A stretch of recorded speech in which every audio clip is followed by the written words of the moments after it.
Bueno, siempre que no consigues ganar en casa y que llevas una racha negativa de resultados, pues claro que es un día jodido, pero bueno, tenemos que levantarnos, conseguir un resultado positivo cuanto antes de sumar 3 puntos, porque es lo que necesita el equipo. Y bueno, estamos trabajando para ello y esperemos que llegue pronto. Este jueves hay partido de Copa y luego el domingo, es una semana corta.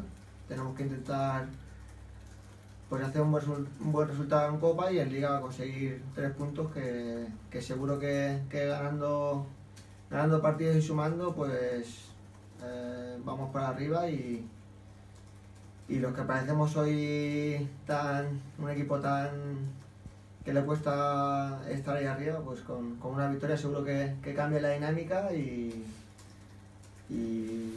todo el juego y todo.